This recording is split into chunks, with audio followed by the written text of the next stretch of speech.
अस्सलाम वालेकुम students. Final year आवाज आ रही है?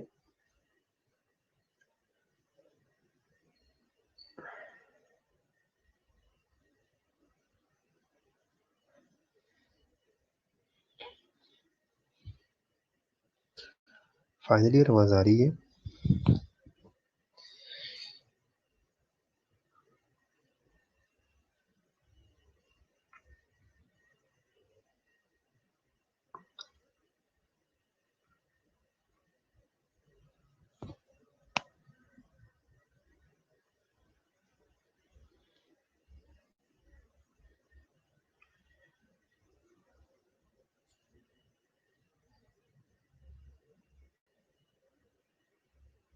ओके, सो लास्ट लेक्चर में हमने हेमरेज के बारे में थोड़ा सा डिस्कस किया, थोड़ा सा नहीं बल्कि हेमरेज डिस्कस किया था। कंप्लीट हो गया था, 2 घंटे का लेक्चर था लास्ट टाइम, तो कंप्लीट हो गया था वो पूरा चैप्टर हमने उसमें पढ़ा था। ठीक है, उस चैप्टर में किसी का कोई क्वेश्चन हो तो पूछ लो।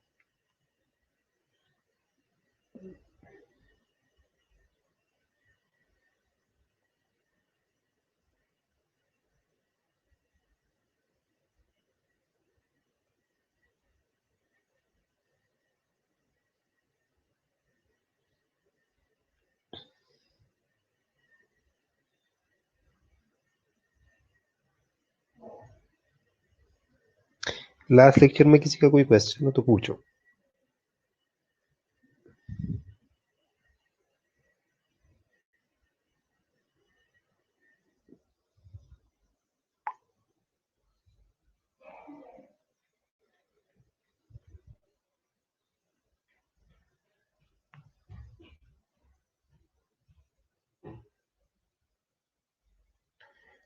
ठीक है, नहीं ये कोई क्वेश्चन? चलो ओके, आज हम ट्रॉमा डिस्कस करेंगे। ठीक है, नया चैप्टर स्टार्ट करेंगे, ट्रॉमा। सो ट्रॉमा के बारे में आज हमने डिस्कस करना है थोड़ा सा। आज के हमारी ऑब्जेक्टिव्स है, ट्रॉमा क्या है। सबसे पहले हम ट्रॉमा को इंट्रोड्यूस करेंगे। ठीक है, थोड़ा सा उसके बाद हम देखेंगे कि ट्रॉमा के डिफरेंट टाइप्स कौन कौन से है। ठीक है, और फिर हम comparing contrast mechanism of trauma and injury. ठीक है, ट्रॉमा क्या है, इंजरी क्या है, ठीक है, उसको हम कंपेयरिंग कंट्रास्ट करेंगे, उसका मैकेनिज्म क्या है। ठीक है, describe phases of initial assessment and management and related care to trauma patient. हमारे पास कोई भी ट्रॉमा का पेशेंट आता है तो हमने उसको इनिशियली किस तरह जो है वो असेस करना है।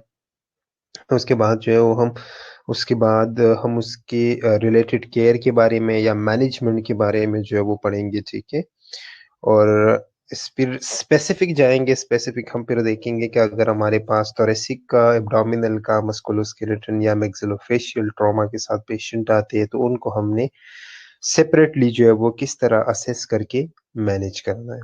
ठीक है, सो कंप्लीटली आज हमारा जो चैप्टर है वो क्या है, वो ट्रॉमा के बारे में, डिफरेंट टाइप्स ऑफ ट्रॉमा के बारे में। ठीक है, असेसमेंट किस तरह करनी है और मैनेजमेंट किस तरह करना है। ट्रॉमा या इंजरी है क्या चीज? So injury is defined by the National Committee for Injury Prevention and Control is unintentional or intentional damage to the body resulting from acute exposure to thermal, mechanical, electrical, or chemical energy, or from the absence of such essential as heat or oxygen. Mechanical injuries such as those resulting from motor vehicle crashes, falls, and firearms. National committee for injury prevention and control ये एक इदारा है। उन्होंने injury को किस तरह define किया?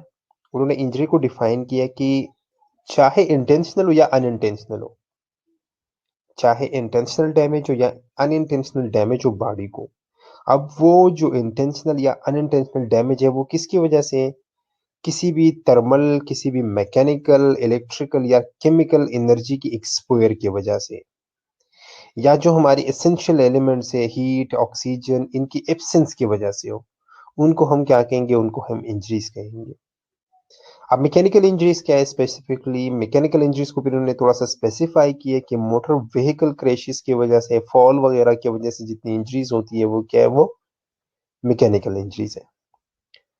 ठीक है, किसी भी थर्मल, मैकेनिकल, इलेक्ट्रिकल या केमिकल एनर्जी की एक्सपोजर की वजह से हमें जो इंटेंशनल और अनइंटेंशनल डैमेज होता है वो क्या है, वो इंजरी है। ठीक है, मैकेनिकल इंजरीज कौन सी है, जो मोटर व्हीकल एक्सीडेंट्स या फॉल्स वगैरह की वजह से होते हैं या क्रैशेस वगैरह की वजह से होते हैं, वो क्या है, वो मैकेनिकल इंजरीज है। ठीक है, अब मेजर ट्रॉमा क्या है? Major trauma is injury or damage to a biological organism caused by physical harm from an external source. Major trauma is also injury that can potentially lead to serious long-term outcome like chronic pain. Major trauma जो है ये वो injury है biological organism को, या ये biological organism की वो इंजरी है जो कि किसी एक्सटर्नल ऑब्जेक्ट के फिजिकल हार्म की वजह से हो, किसी एक्सटर्नल ऑब्जेक्ट के फिजिकल हार्म की वजह से, और जो आगे प्रोग्रेस करके लॉन्ग टर्म सीरियस आउटकम में प्रोग्रेस कर सकता। ठीक है, साइकोलॉजी की रिगार्डिंग अगर देख लिया जाए तो साइकोलॉजिकल ट्रॉमा जो है वो जब हमारी साइकी को किसी चीज की वजह से जो है वो डैमेज पहुंचता है या जो हमें डिस्ट्रेस होता है, वो क्या है, वो असल में ट्रॉमा है। यहाँ पे असल में ये बताना चाहता है कि ट्रॉमास जो है वो डिफरेंट टाइप के हैं। ठीक है, फिजिकल ट्रॉमास है, साइकोलॉजिकल ट्रॉमास है। ठीक है, फिजिकल ट्रॉमा क्या है कि हमें जो है वो किसी एक्सटर्नल ऑब्जेक्ट की वजह से जो है वो हमें फिजिकल हार्म हुआ हो। ठीक है, जिसकी वजह से हमें पेन हो, ठीक है, जिसकी वजह से हमें कुछ सीरियस प्रॉब्लम हो, वो क्या है, वो असल में फिजिकल या मेजर ट्रॉमास है। साइकोलॉजिकल ट्रॉमास क्या है, जो जो हमारी साइकी के ऊपर अटैक करे, जो हमारे माइंड के ऊपर अटैक करे, जो हमारी साइकोलॉजिकल हेल्थ के ऊपर अटैक करे। ठीक है, जिसकी वजह से हम जो है वो किसी डिस्ट्रेस इवेंट की तरफ चल जा सकती है, किसी जो है वो डिस्ट्रेस सिचुएशन की तरफ जो है वो जा सकती है। वो क्या है, वो साइकोलॉजिकल ट्रॉमा से। मैकेनिज्म इसका क्या है? Injury occur when force deform tissue beyond their failure limit. हमारी बॉडी की जितनी भी टिश्यूज है ना, हमारी बॉडी की जितनी भी अर्गन्स है, इनका एक डिफॉर्मिटी लिमिट है, इनका एक लिमिट है कि इस हद तक अगर इसके ऊपर प्रेशर अप्लाई किया जाए, इस हद तक अगर इसके ऊपर जो है वो कोई एक्सटर्नली जो है उसे अफेक्ट किया जाए, तो इसे विद इन लिमिट अगर हो जाए तो इसने जो है वो डिस्टर्ब नहीं होना। लेकिन अगर वो लिमिट जो है वो बियॉन्ड द लिमिट्स कोई उसके ऊपर जो है वो कोई अटैक कर ले, बियॉन्ड द लिमिट्स जो है वो हम उसके ऊपर प्रेशर अप्लाई कर ले, तो हमें क्या होगा, हमें इंजरी होगी। The effect of injury depend on the injuring agent, the amount of force in the area of contact. अब आपको जो इंजरी होती है ना, तीन चीजों के ऊपर वो डिपेंडेंट है।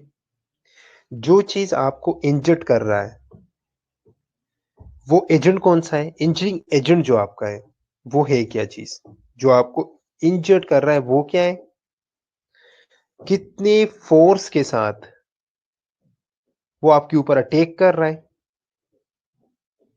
और आपका और उसके दरमियान एरिया ऑफ कॉन्टेक्ट कौन सा है और कितना एरिया है। जितनी भी इंजरीज हमें होती है वो तीन चीजों के ऊपर डिपेंडेंट है। एजेंट कौन सा है, किस स्पीड से आ रहा है, और किस एरिया के साथ, और कितना एरिया जो है वो हमारा कवर कर रहा है। अब किस स्पीड से आ रहा है या किस कुव्वत से आ रहा है, वो क्या है, कुव्वत क्या है, उसकी मास और एक्सेलरेशन दोनों का एक प्रोडक्ट है। उसकी मास और एक्सेलरेशन दोनों का एक प्रोडक्ट है कि उसका मास कितना है और वो किस स्पीड से आ रहा है। ये दोनों क्या है, ये दोनों फोर्स है उसकी। इसके अलावा कुछ और फैक्टर्स भी है जो कि इंजरी को अफेक्ट कर सकती है। वो क्या है कि वो पर्सन का एज कितना है, उसका जेंडर क्या है, ठीक है, उसकी कोई अंडरलाइंग डिजीज प्रोसेस तो नहीं है, ठीक है, उसके अलावा जो है वो कोई कोमॉर्बिडिटीज वगैरह जितनी भी आ सकती है, तो वो सारी चीजें क्या है, वो हमारी इंजरीज को अफेक्ट कर सकती है, उसको इंक्रीज या डिक्रीज कर सकती है। ठीक है, यहाँ पे हम एक एग्जांपल लेते हैं।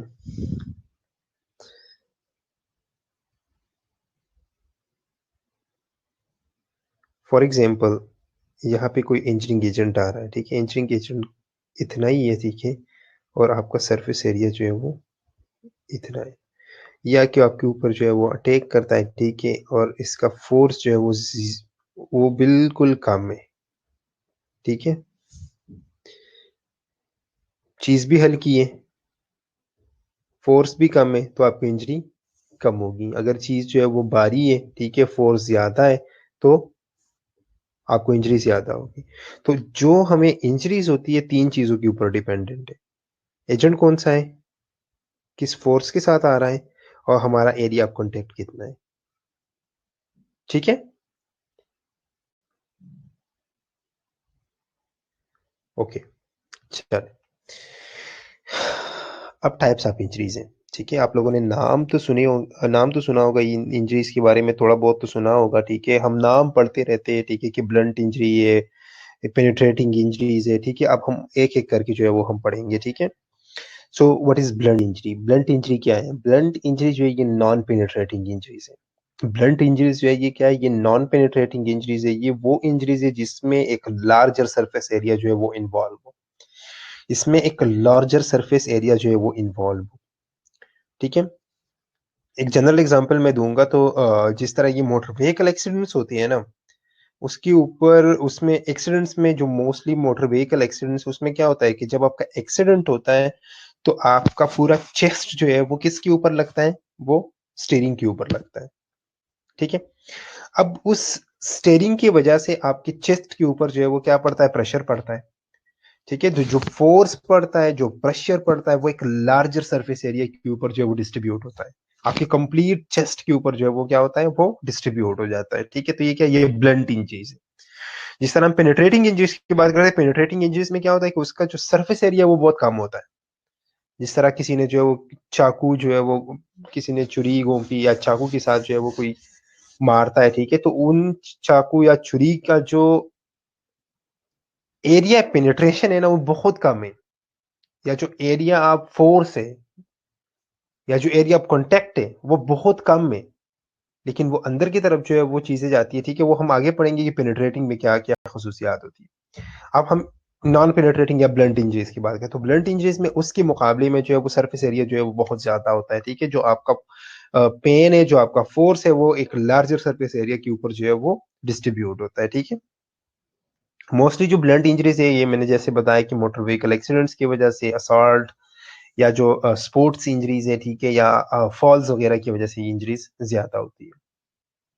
और ब्लंट ट्रॉमास में या ब्लंट इंजरीज में जो है ये मल्टीपल इंजरीज जो है वो बहुत कॉमन है।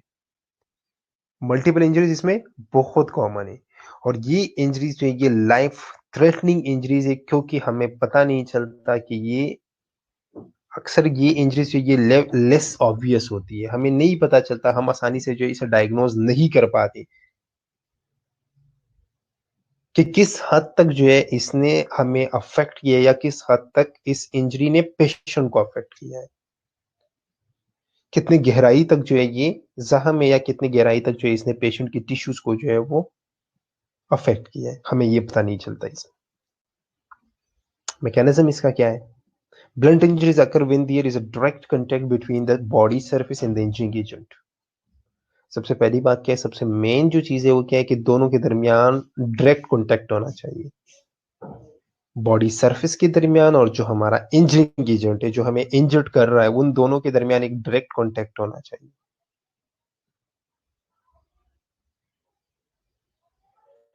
और जो इंटरनल स्ट्रक्चर्स है हमारी, या जो इंटरनल बॉडी ऑर्गन्स है हमारी, उनके ऊपर जो है वो एक इनडायरेक्ट फोर्स पड़ता है, वो डायरेक्टली इंजर्ड नहीं होते। डायरेक्टली जो हमारा कांटेक्ट है वो सिर्फ आउटर बॉडी का कांटेक्ट है उसके साथ, इंजरिंग एजेंट के साथ, लेकिन उस फोर्स की वजह से हमारे इंटरनल ऑर्गन्स के ऊपर जो है वो क्या पड़ता है? इनडायरेक्ट फोर्स पड़ता है, जो कि जिसकी वजह से वो अफेक्ट होती है। ये पिक्चर देखिए आप जरा। An unrestrained passenger in a motor vehicle crash may sustain injuries to the skull, scalp, brain, face, sternum, ribs, heart, liver, spleen, pelvis, lower extremity, हर जगह मोटर व्हीकल एक्सीडेंट है। इस बंदे को आप देखो, ठीक है, अनरिस्ट्रेन था, इसने जो है वो सीट बेल्ट वगैरह जो है वो नहीं बांधा, ठीक है, ऐसे जा रहा है, ठीक है, उसका एक्सीडेंट हो गया। अब मल्टीपल इंजरीज का शिकार है वो, ब्लंट इंजरीज है उसकी चेस्ट के ऊपर, आप देख लो, ठीक है, स्टेयरिंग बिल्कुल फोर्स अप्लाई कर रहा है, जिससे उसका हार्ट भी इफेक्ट हो रहा है, जिससे उसके लंग्स भी इफेक्ट हो रही हैं, जिसकी वजह से उसकी लीवर, उसका स्प्लीन, सब कुछ, रिब्स, स्टर्नम, फेस, सब कुछ जो है उसकी वजह से इफेक्ट हो रही है, उसके ऊपर प्रेशर पड़ रहा है। ऊपर से वो शीशे के ऊपर जो उसका सर लग रहा है, ठीक है, तो स्कल, उसका ब्रेन, फेस, उधर भी मल्टीपल इंजरीज है। लोअर एक्सट्रीमिटीज में देखो तो उधर भी मल्टीपल इंजरीज है। नी के ऊपर प्रेशर पड़ रहा है, ऊपर जो है लॉन्ग बोन्स जो सारे अफेक्ट हो रही है, गर्डल अफेक्ट हो रहा है, ठीक है। So indirect force then that can result in blunt injuries include the following. जो इंडायरेक्ट फोर्स पड़ता है, जो इंडायरेक्ट फोर्स हमारी बॉडी के ऊपर पड़ता है, हमारे इंटरनल ऑर्गन्स के ऊपर पड़ता है, जो कि एक ब्लंट इंजरी का शिकार, जिसकी वजह से जो है वो हम ब्लंट इंजरी का शिकार होते हैं, में कौन कौन सी चीज है? Acceleration is an increase in the velocity of the moving object. कौन कौन सी चीज है जो उसके ऊपर अफेक्ट करती है? सबसे मेन चीज क्या है? जो मूविंग ऑब्जेक्ट है उसकी स्पीड कितनी है, जिससे हम टक्कर खा रहे हैं, उस चीज की स्पीड कितनी है।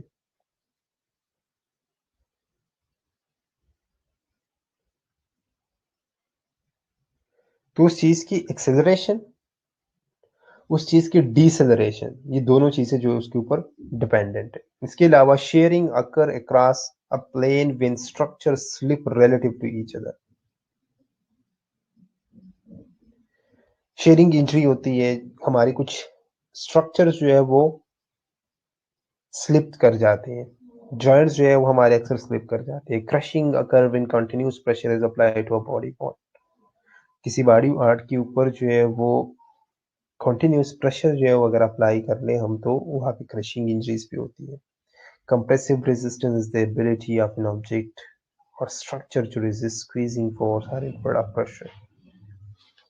ब्लंट इंजरीज में काफी सारी चीजें होती है, ठीक है, कोई ब्लंट इंजरी होती है या ब्लंट फोर्स हो या इंटर फोर्स हो, उसमें काफी सारी चीजें जो है वो, काफी सारी चीजों का एक कॉम्बिनेशन है। जो मूविंग ऑब्जेक्ट है, पहले उसकी स्पीड कितनी है, ठीक है, फिर उसके बाद जो है वो कम होती जाती है उसकी स्पीड जब हम टक्कर गा लेते हैं, ठीक है, या टक्कर गाते हैं, ठीक है। इसके अलावा जो है वो शेयरिंग होती है इसमें, ठीक है, कोई स्ट्रक्चर हमारा इधर उधर जो है वो स्लिप कर जाता है, ठीक है। अगर कंटिन्यूसली प्रेशर अप्लाई हो तो क्रशिंग भी होती है, ठीक है, क्रशिंग होती है। इसके अलावा हमारे जो इंटरनल ऑर्गन्स है ना, वो भी एक कंप्रेसिव रेजिस्टेंस जो है वो शो करता है, वो भी एक कंप्रेसिव रेजिस्टेंस शो करता है। अगर बाहर से प्रेशर पड़ रहा है तो अंदर भी उस स्ट्रक्चर का भी कुछ मास तो है ना, स्ट्रक्चर का भी तो कुछ मास है ना। तो उन स्ट्रक्चर्स, वो स्ट्रक्चर जो है वो अपने स्ट्रक्चर को मेंटेन करने के लिए जो कंप्रेसिव रेजिस्टेंस शो कर रहे हैं, ठीक है, वो प्रेशर या वो रेजिस्टेंस जो कि इन ऑर्गन्स को स्क्वीज होने से बचाता है। हमारी जितनी भी ऑर्गन्स है वो स्क्वीजिंग को तो रेजिस्ट करेंगे ना। ऊपर से अगर प्रेशर पड़ रहा है, प्रेशर ज्यादा पड़ रहा है, वो स्क्वीज हो जाएंगे, लेकिन इधर से ये ऑर्गन्स जो है ये अपोजिट प्रेशर भी अप्लाई कर रहे हैं, रेजिस्टेंस भी शो कर रहे हैं कि हमने स्क्वीज नहीं होना। तो ये सारी चीजें जो है ये ब्लंट इंजरीज के अंदर आती है, ठीक है। अब इन इंजरीज को हमने प्रिवेंट कैसे करना है? Wearing shoulder and lap restraint and deployment of airbags reduce the incidence and severity of injury by reducing the force with which the occupant of the vehicle strike the surface within the vehicle and by preventing the occupant from being ejected from the vehicle.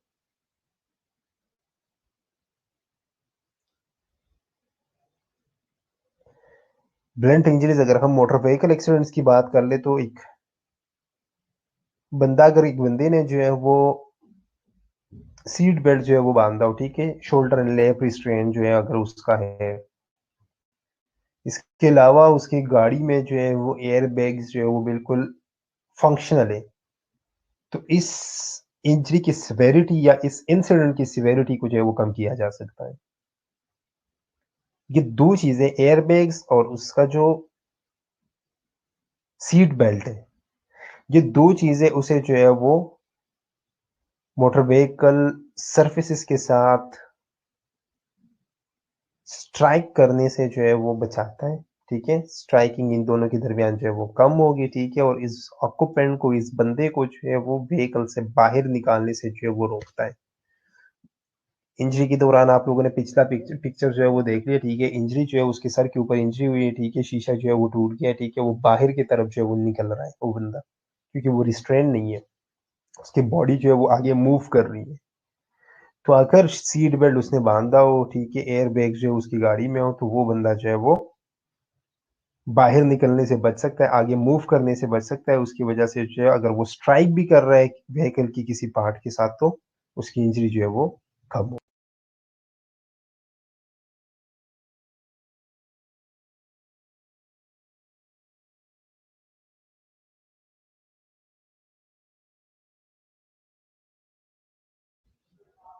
Okay, अब penetrating injuries की बात करते हैं। तो in penetrating injury the concentration of force is on a small area. जैसे मैंने आप लोगों को पहले बताया कि पेनिट्रेटिंग इंजरी में क्या होता है, जिस तरह ब्लंट इंजरी में एक लार्जर सरफेस एरिया के ऊपर जो है वो फोर्स या प्रेशर जो है वो अप्लाई होता है, इसी तरह इसमें जो है वो जो फोर्स का टोटल कंसंट्रेशन होता है ना, एक स्मॉल एरिया के ऊपर होता है। फोर्स का जो टोटल कंसंट्रेशन होता है वो एक स्मॉल एरिया के ऊपर होता है। पेनिट्रेटिंग इंजरीज जो है वो किन फॉरेन ऑब्जेक्ट्स की वजह से होती है? Bullets, knife, blades, debris. जब ये चीजें टिश्यूज के अंदर जाती है ना, तो ये क्या है? ये पेनिट्रेटिंग इंजरी से।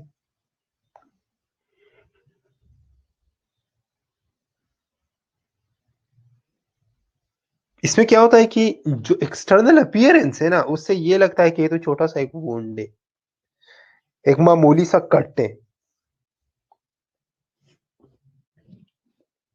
ठीक है, जो एक्सटर्नल अपीयरेंस है वो कभी भी हमें ये नहीं बता सकता इंटरनली इसने कित टिश्यूज को, इस बंदे को कितना जो है वो अफेक्ट किया है।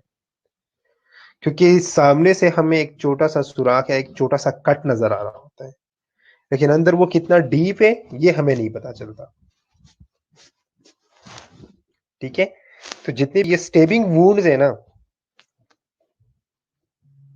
इसमें हम क्या देखते हैं फिर? इसमें फिर हम देखते हैं कि लेंथ कितना है,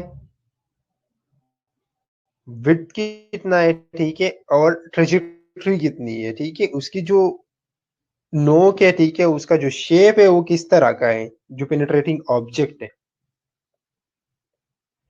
और हमारी किन किन अर्गन्स को इसने जो है वो, जिस एरिया के ऊपर जो है ये पेनिट्रेट हुआ है, उस एरिया में वाइटल अर्गन्स कौन कौन सी है।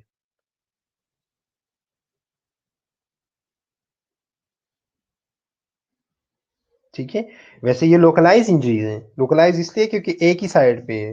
ठीक है, किसी लोकल किसी एक एरिया पे होता है, लेकिन डीप ऑर्गन्स या मल्टीपल बॉडी कैविटीज जो है इसमें पेनिट्रेट हो सकती है।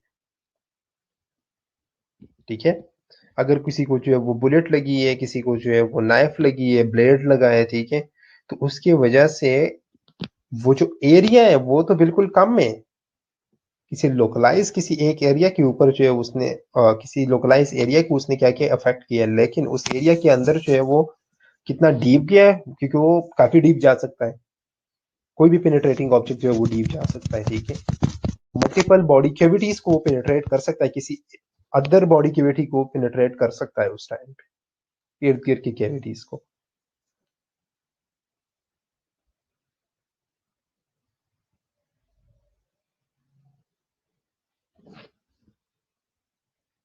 Pedestrians who are hit by a moving vehicle may sustain fracture of the tibia and fibula, A. B. Fracture of the rib and rupture spleen, and injury to the head and upper extremity. ये भी blunt injury है। ठीक है, ये भी क्या है? Blunt injury है। हमने पहले बात की थी सिर्फ और सिर्फ गाड़ी में एक बंदा जो था वो जा रहा था, ठीक है, और उसे ब्लंट इंजरी हुई थी, वो खुद गाड़ी चला रहा था। अब एक पेडेस्ट्रियन है, ठीक है, एक पैदल चलने वाला बंदा है, उसे भी तो इंजरी हो सकती है। पहली पिक्चर में अगर आप देख लो तो उसे जो है वो उसके उसका टीबिया और फिब्रोला जो है वो दो दो फ्रैक्चर है।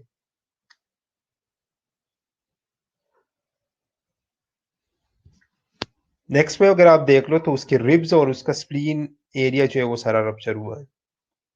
थर्ड में अगर आप देखो तो उसके अपर एक्सट्रीमिटीज और हेड जो है वो टक्कर खा रहे हैं। ठीक है, तो ये क्या है, ये blunt injury.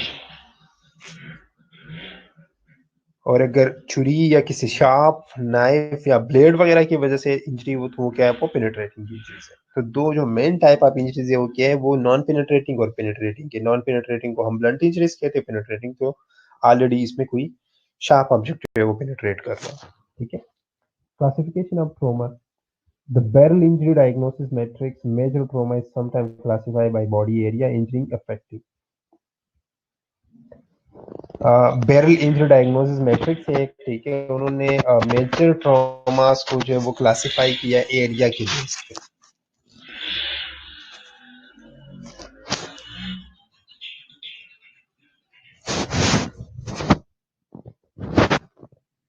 Forty percent are polytrauma, 30% are head injuries, 20% chest trauma, 10% abdominal trauma, 2% extremity trauma.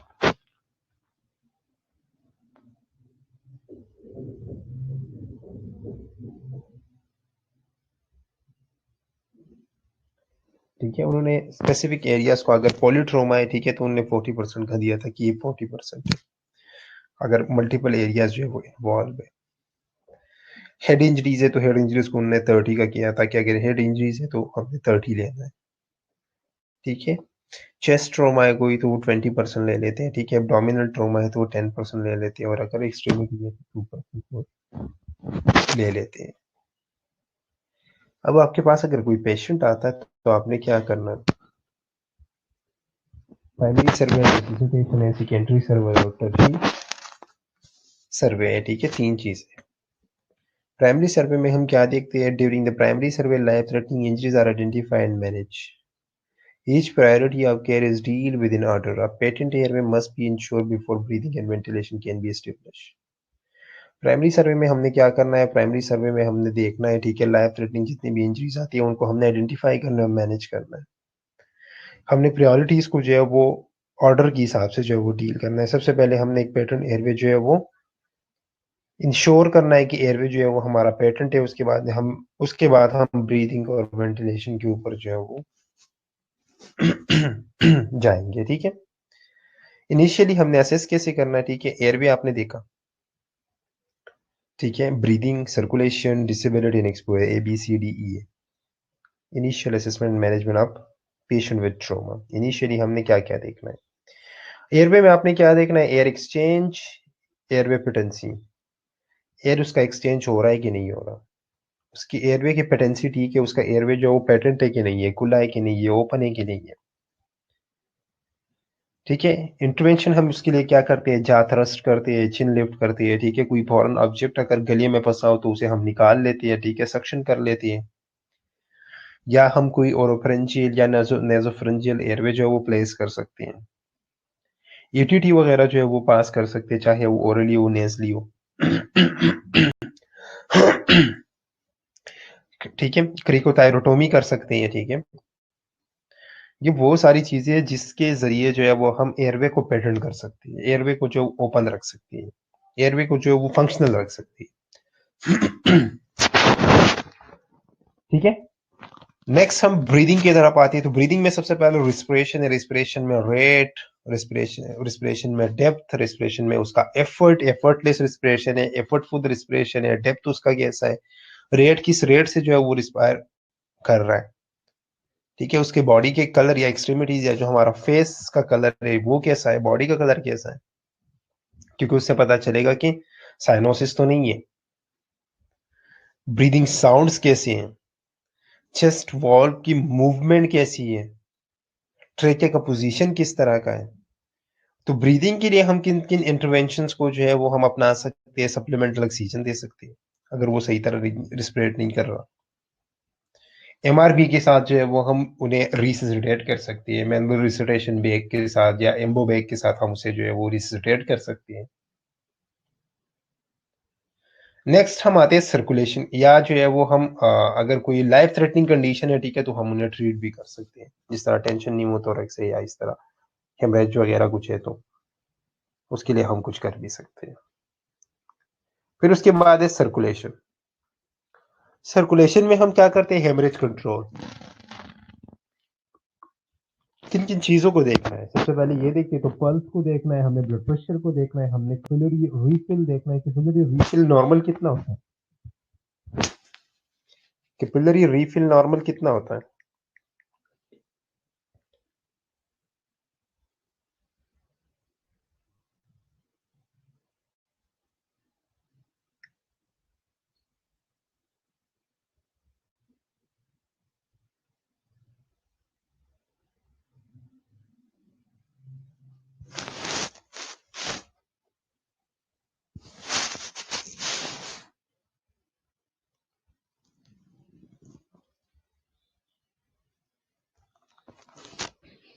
Normal capillary refill कितना? 2 to 3 सेकंड। वेरी गुड, ठीक है। अप टू 5 सेकंड्स या 2 to 3 seconds, less than 3 seconds. Very good, ठीक है। सो हमने क्या क्या देखना है? हमने ब्लड प्रेशर देख लिया, हमने पल्स देख लिया, हमने कैपिलरी रीफिल चेक किया, ठीक है। ऑब्वियस एक्सटर्नल अगर ब्लीडिंग है तो वो हमने देखा, ईसीजी हम देख लेते हैं, ठीक है। इन चीजों के लिए अगर ऑब्वियस ब्लीडिंग है तो हमने सबसे पहले उस ब्लीडिंग को कंट्रोल करना है, ठीक है। डायरेक्ट प्रेशर अप्लाई कर सकती है, जिस तरह हमने कहा था कि एक्सट्रीमली को एलिवेट कर सकती है, ठीक है। इसके अलावा जो है वो निमोनेटिक एंटी शॉक गारमेंट्स वगैरह, ठीक है, अगर इंडिकेटेड है, ठीक है। इसके अलावा आईवी थेरेपी दे सकते हैं, क्रिस्टलाइड्स या कोलाइड्स वगैरह दे सकती है, ठीक है। लाइफ थ्रेटनिंग अगर कोई कंडीशन है, कार्डियक टेम्पोनेट, कार्डियोपुल्मोनरी रिसुटेशन, ये सारी चीजें हम उसमें कर सकते हैं। डिसेबिलिटी क्या है? डिसेबिलिटी में हम देखते हैं लेवल ऑफ कॉन्शियसनेस और प्यूपिल डायलेशन वगैरह सारा कुछ देखते हैं, ठीक है। उसके लिए फिर जो रिलेटेड इंटरवेंशन होगी वो हम करेंगे। इसके अलावा एक्सपोयर हम देखते हैं, ठीक है। उसकी बॉडी को कम्प्लीटली इंस्पेक्ट कर लेते हैं, उसकी इंजरीज को कम्प्लीटली इंस्पेक्ट कर लेते हैं, ठीक है, कि बॉडी में जो है वो कहीं भी इंजरीज कितनी है, ठीक है, और कितना जो है वो बंदा एक्सपोज है ट्रॉमा को। So primary survey assessing for hypovolemia, assessing for hypothermia and baseline laboratory workup. Secondary की तरफ आते हैं। इसमें हमारी सारी चीजें तो देख ली, वॉल्यूम भी देख लिया, हाइपोथर्मिया भी देख लिया, ठीक है, और बेसलाइन हम करवा देते हैं। सेकेंडरी सर्वे में once the primary survey is completed, a more detail head to secondary survey is done to detect life and limb threatening injuries, ठीक है। ये सारी चीजें हम देख लेते हैं जैसे हमारी प्राइमरी सर्वे कंप्लीट हो जाता है, ठीक है। एबीसीडी हमने देख लिया, ठीक है, सारी चीजें हमने देख ली, तो हम सेकेंडरी सर्वे के ऊपर आते हैं। फिर हम हेड टू असेसमेंट करते हैं, ठीक है। सेकेंडरी सर्वे में हम क्या देखते हैं?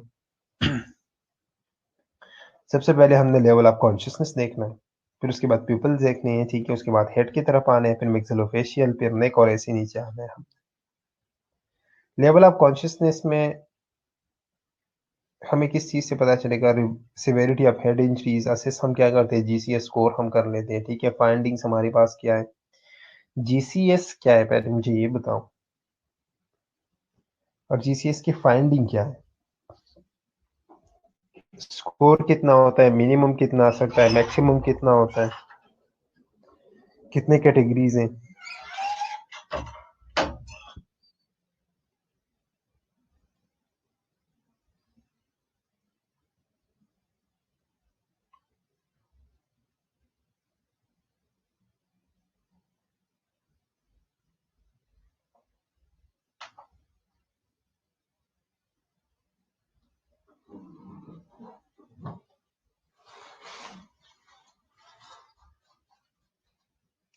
ठीक है, ग्लासगो कोमा स्केल टोटल 15 है। वेरी गुड, ठीक है। मिनिमम कितना हो सकता है?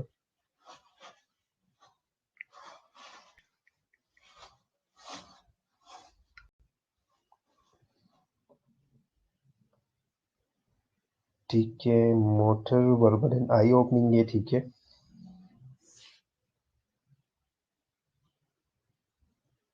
मिनिमम कितना स्कोर हो सकता है? 3 मिनिमम स्कोर है, ओके।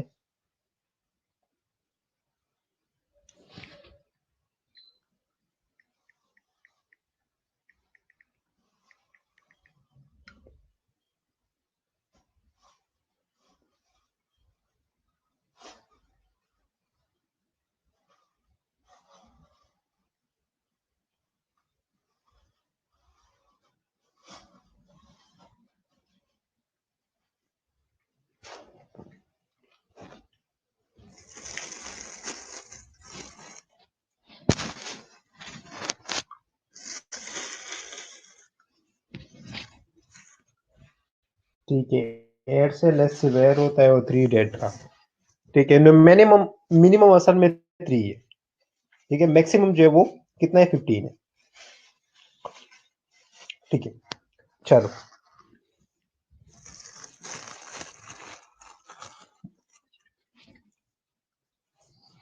ओके।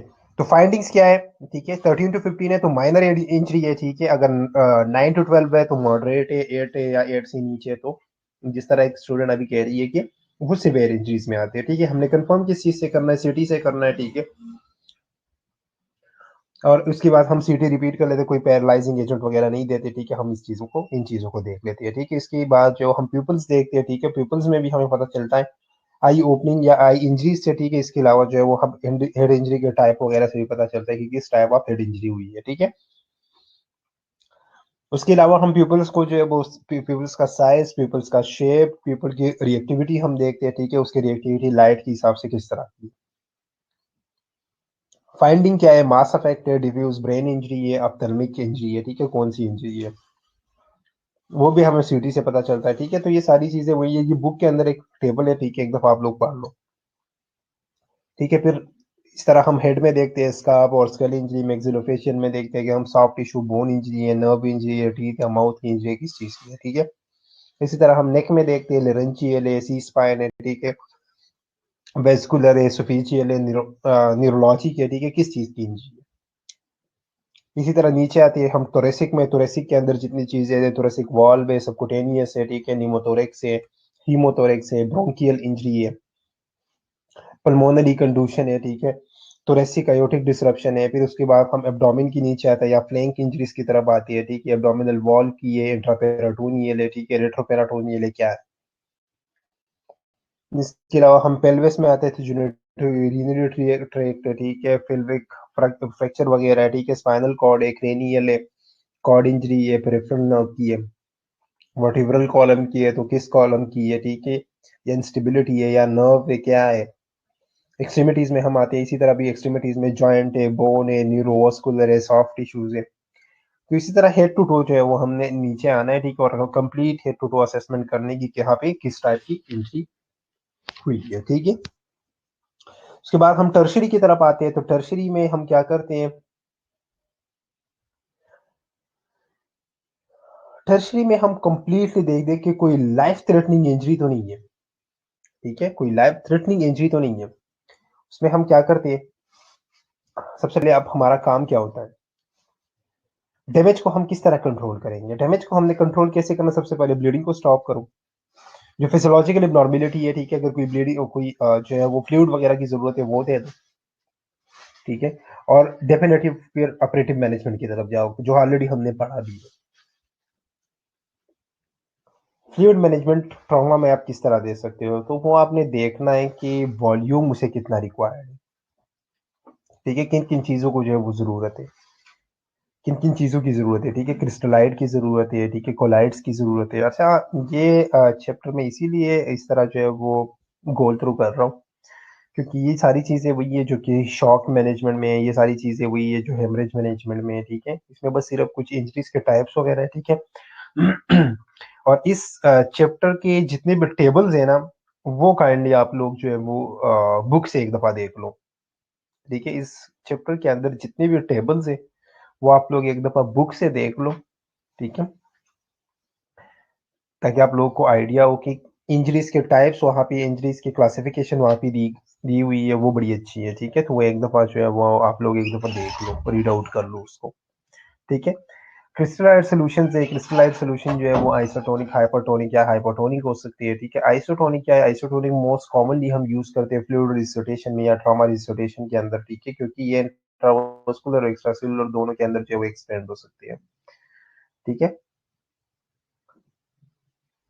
अब जो कॉमन गाइडलाइन है वो ये है कि अगर 1 लीटर ब्लड लॉस हुआ है तो आपने 3 लीटर जो है वो आइसोटोनिक क्रिस्टलाइट्स जो है वो लगानी है। अगर एक बंदे ने 1 लीटर ब्लड जो है वो लॉस किया है तो आपने 3 लीटर जो है उसे लगाने हैं। ठीक है, उसके बाद हाइपरटोनिक सोल्यूशन है। हाइपरटोनिक सोल्यूशन जो है ये भी यूज होते हैं ट्रॉमा के अंदर। हाइपरटोनिक कौन सी है, hypertonic crystallite primary remain with in the vascular space, and shift water from the extravascular to into plasma, resulting in a rapid increase in blood volume, mean arterial pressure and cardiac output. जो hypertonic solution है उनका काम क्या है? Hypertonic solution जो है वो खुद वस्कुलर स्पेस के अंदर रहता है और जो आपकी एक्स्ट्रावेस्कुलर के अंदर जितना भी फ्लूइड होता है ना, उनको अपनी तरफ खींच लेता है। तो आपका इंट्रावेस्कुलर वॉल्यूम उसकी वजह से जो है वो बढ़ जाता है। इसी वजह से आपका मीन आर्टीरियल प्रेशर, आपका कार्डियक आउटपुट सब कुछ जो है वो बढ़ जाता है। ठीक है? तो कार्डियक फंक्शन जो है वो स्मॉलर वॉल्यूम से हम रिस्टोर कर सकते हैं। ठीक है? आइसोटोनिक कौन सा है? नॉर्मल सलाइन है। हाइपोटोनिक कौन सा है? 5% डिक्सट्रोज एंड वाटर जो है ये हाइपरटोनिक है, हाइपोटोनिक है। ठीक है? और हाइपरटोनिक 3% सलाइन जो है वो क्या है? वो हाइपरटोनिक सॉल्यूशन। आगे फिर कोलाइड्स आती है। अच्छा, यहाँ तक काफी है। ठीक है? यहाँ तक जितनी भी टेबल्स है ना, बुक की जितनी भी टेबल्स है वो एक दफा पढ़ लो आप लोग। ठीक है? ताकि आप लोगों को जो है उससे आइडिया हो जाए। ठीक है? और इसमें अगर किसी का कोई क्वेश्चन हो तो पूछ लो। मैं तब तक आप लोग की अटेंडेंस मार्क करने लगा।